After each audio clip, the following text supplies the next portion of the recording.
Hello everyone, welcome back to the Journeyman. Today is a very different video.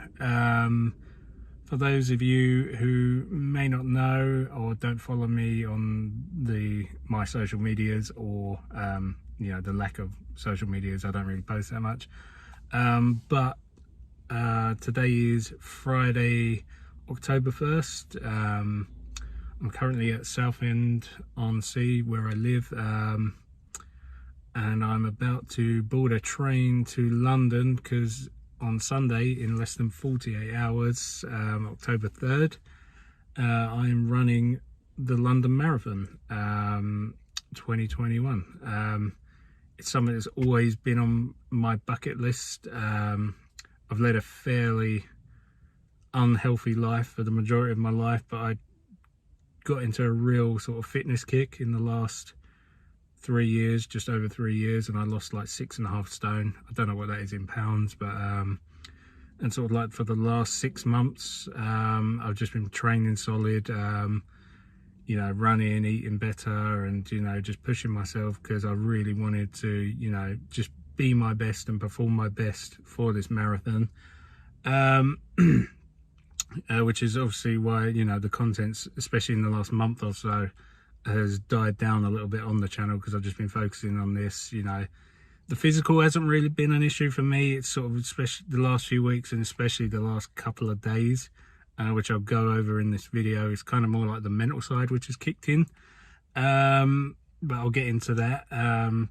So today I've got to go to London, the Excel Centre, because of, I don't know if this is a normal thing or not, but you have finish line bags which you put all your crap in what you want at the finish line, and they take it to the finish line. But I don't know if this is new this year because of all the COVID restrictions, that you have to take it up before and get your bib number there rather than on the day, or I don't know. If you've run the marathon before, you might know, but it just seems like a bit of a hassle having to go all the way to London a couple of days before to do this. They've got this thing called the London Marathon Show at the XL, which is open all week up until tomorrow night, which is the night before. Luckily I only live sort of like a 45-minute train ride outside of London that will take me pretty much direct to the XL.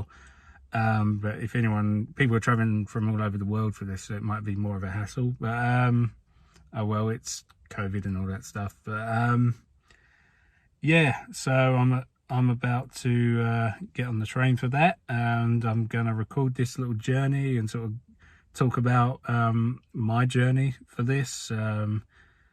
And yeah, I mean, I haven't really spoke about it on the channel. I did sort of start doing a video diary, but I was just like, I want to focus on the marathon, like from the start of my training. But after about a couple of days, because I was going to do like weekly spots, I was just like, I wasn't enjoying doing the video diary.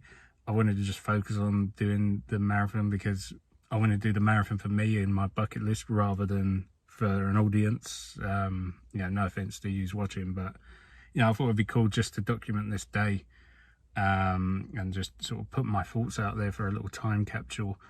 So yeah, I've got my bag, that's my number. On my last video I did with Neems, the Jurassic Park commentary, I talked about at the end my charity. So if you haven't already done it, I'm running on behalf of Tusk Trust. They're a non-profit charity that focus on the fighting illegal animal poaching and illegal animal trafficking for endangered species such as rhinos, lions, elephants, and all of that, ivory poachers and things like that. They're actually a really good charity. They actually do a lot of good work. They've got some big sort of names helping them and supporting them. And the reason I wanted to run on behalf of them is that that is something that makes a difference. And if people don't act and don't help out and don't realize the problems that are being caused, these animals are going to be gone. And it's something that I didn't want to just run for a charity for the sake of running for a charity. I wanted to do something that I actually strongly believed in. But all the links for that will be in the comment or the description below. So we've got a couple of days left. I'm just shy of my target. I'm pretty sure I'll hit my target, but that's only with the help of you people listening and or watching. So yeah, please sponsor, whether it's £1, $1, whatever, you know, every little helps, every little contributes, you know, and I thank you from the bottom of my heart, no matter how much you can put in. You know, it's the thought that counts, and it's the thought of making a difference. So yeah, I suppose I better get out of my car and make my way to London. Let's go.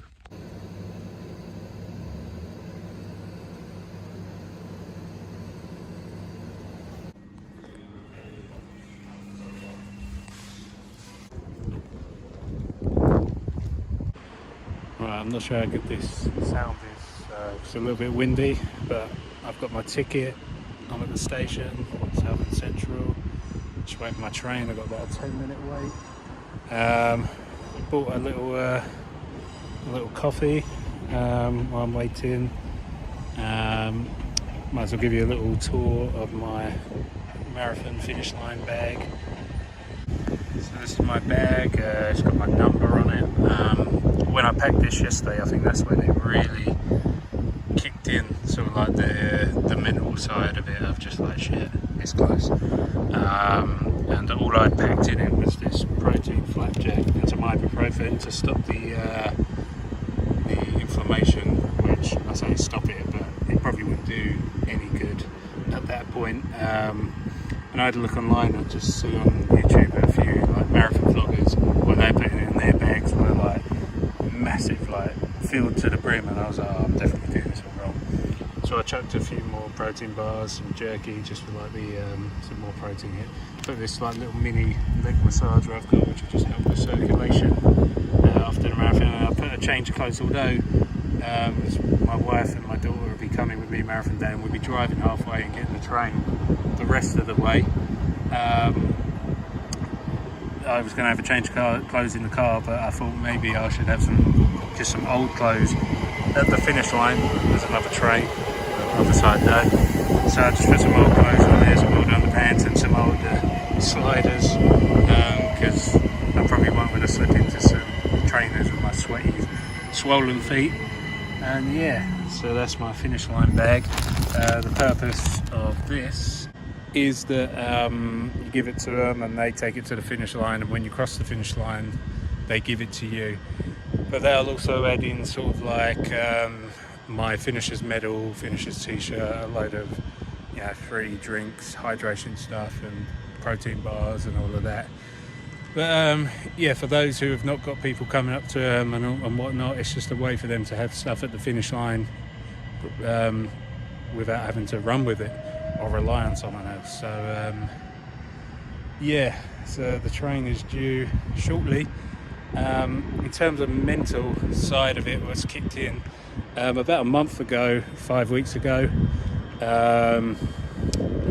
My ankle and my knee just went, and I had about a week and a half out from running, and I took a real hit from that in terms of confidence. But then I got back on it and I was like, yeah, this will be fine.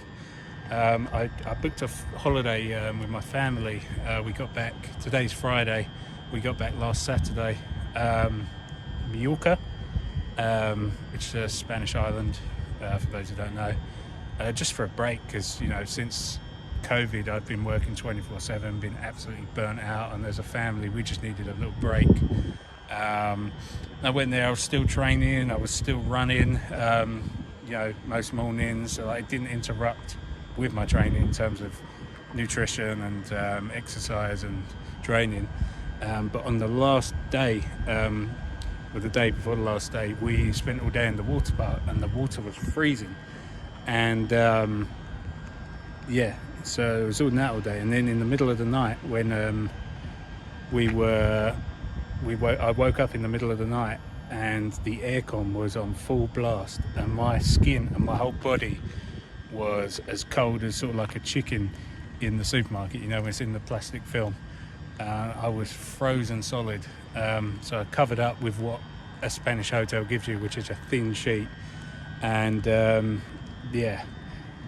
next morning I woke up, my throat was all up, my nose was blocked, and I was like, oh, for fuck's sake, what are the odds? Just over a week from the marathon and I'm ill. There was a slight worry it might be COVID and all of that, but I had to take all the tests before I flew home. I took one the day after I got home, and I've literally taken 5 every day this week, including the one for this thing today, because I showed a negative COVID test. It's not COVID, I just got ill, which people still do get ill, and it's not COVID. So yeah, that was another mental kick for me in terms of like the last week, you know, because this is my bucket list item, doing the London Marathon, and it took a lot to get here. And to, you know, now like all these little things coming in, like the doubt and you know, the self-doubt of like, oh, what if I fuck it up, what if I injure myself, you know, now I'm ill, has that screwed me? But luckily, like the day before yesterday, I started to feel normal again, and I did a few little jogs, just doing some light weights and that at the gym. So yeah, but as I said, you know, it's just getting over that hurdle, sort of like the mental hurdle, and preparing myself. Yeah, but it's I'm sort of like a yeah, fuck it sort of person. But yeah, the last 24 hours, 48 hours has just been a bit like exhausting mentally, which is weird for me especially. But as I said, as a bucket list item, you know, I want to cross that finish line so bad. You know, I even get emotional thinking about crossing the finish line. It's just going to be huge for me.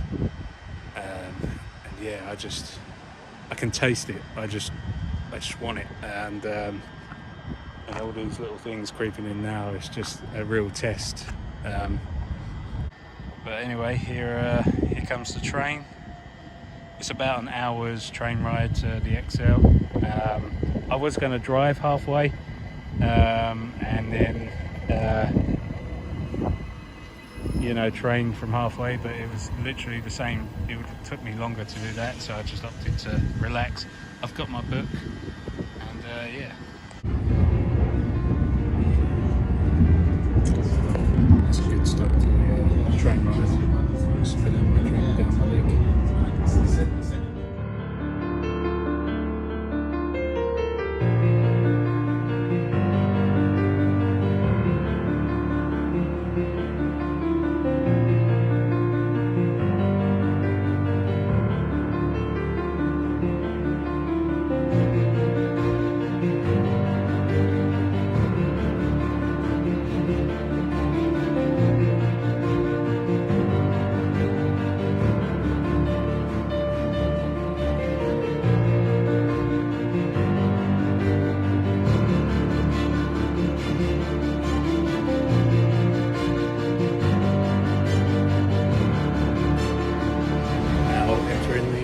DLR.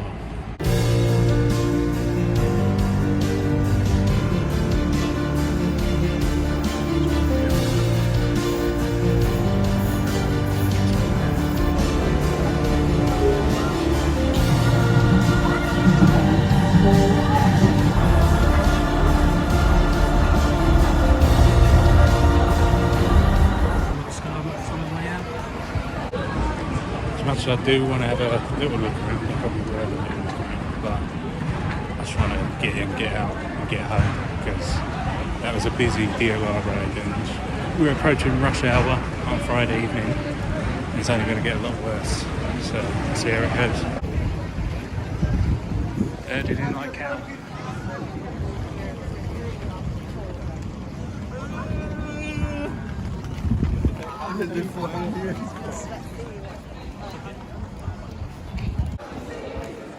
We're in.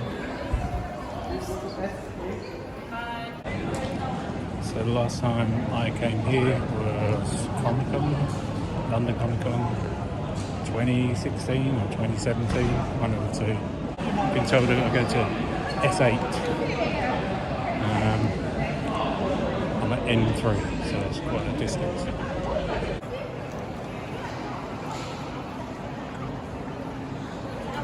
Not sure he's going to sell many of them 2 days before the marathon.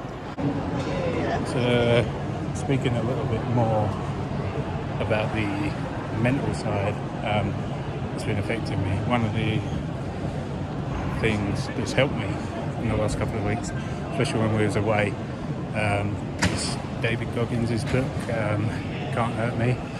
Because one of the issues I have been having is, as I said, it's just the pressure on myself and the feeling of like, if I fail, because I've run long distances fine, and I've run long distances not fine.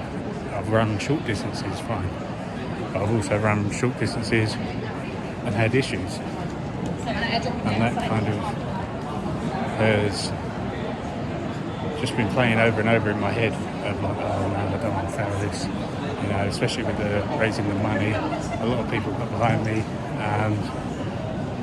but for those who don't know who David Goggins is, Google him, watch some videos. He's just, he was the same sort of person. He was, he was all about just getting out of your head.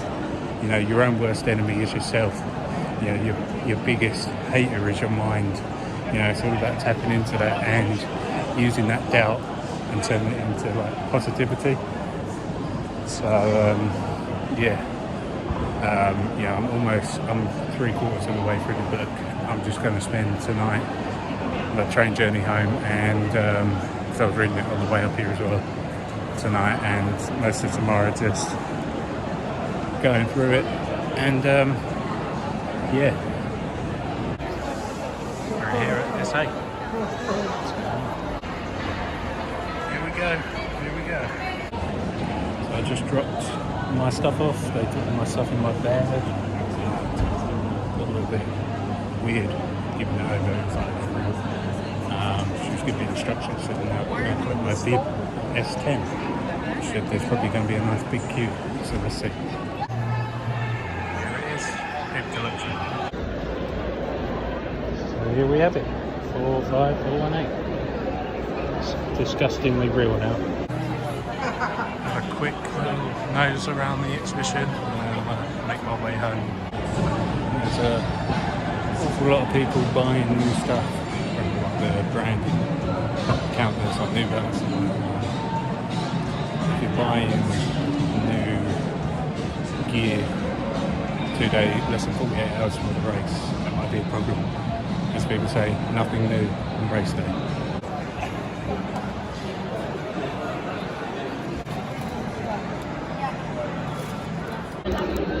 Just got sucked in to buying a breakfast protein bar, which I'm actually just going to eat on the way home. I'm pretty hungry. And the next couple of days, I'm just going to be loading up on carbs and protein. So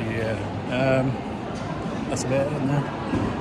It's just time between now and race day. I wanted to do this sort of video diary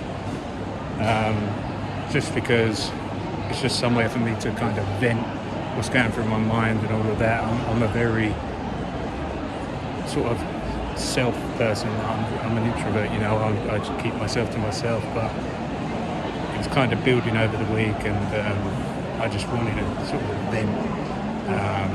Just anyone who was like, oh yeah, you're going to smash it and that, it's not as easy. The physical wise, I'm fine. I've got no issues with that. It's the mental side of it of saying, oh, you might fail because of this, you might not make it because of this. But I've got no doubt in my physical side. It's just that kind of overwhelming, being stuck in your own head, and But I feel like it's been a little bit of a relief being able to talk about it on here. And that book, what I was talking about, David Goggins one, that's been a massive help as well. But yeah, I'm excited.